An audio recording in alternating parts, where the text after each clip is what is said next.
And so one question in the chat, Dr. Das, I think that we were all kind of floored and kind of inspired by the number of trials that you were mentioning in this space.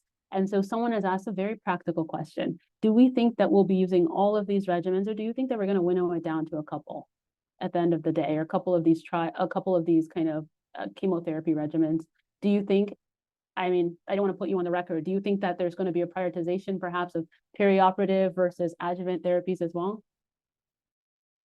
I mean, I don't think we really know. I think with these, regardless of the immunotherapy agent, I mean, we have data for nivolumab, pembrolizumab, durvalumab, atezolizumab.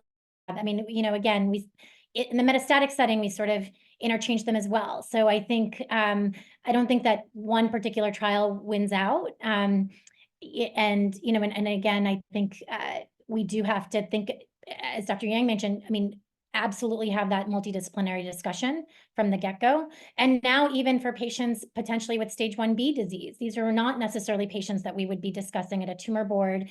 But as you saw, a lot of the trials, did include this patient population, but certainly stage 2 and 3 patients absolutely need to be reviewed. And we need to really come up with the best treatment strategy when it comes to which immunotherapy drug to use. I don't have a favorite. I don't recommend any one over the other.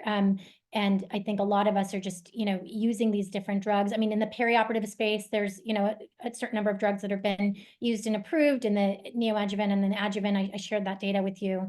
And so, I think we're all trying to kind of figure out, who needs that neoadjuvant alone, who needs the perioperative, who needs the adjuvant, because we have different drugs that are approved in those different spaces.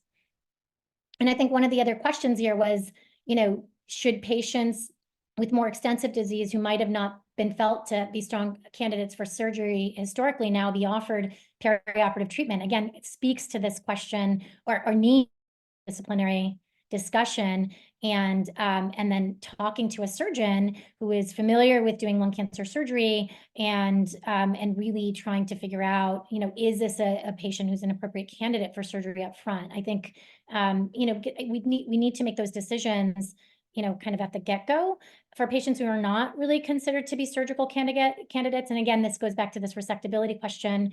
These are patients that may be better served with definitive treatment with a combination of chemotherapy and radiation therapy. So there's alternatives too that we need to consider. Exactly. And that's even without saying that even for people with the earliest stage of lung cancer, sometimes surgery is not an option. Dr. Yang had on his first slide considerations. In those cases, I would not despair. We have radiation. We have Dr. Iyengar here to talk about it in the stage 4 setting, but we often, most often practice it in the earlier stage setting, and then all sorts of techniques such as ablation and other things.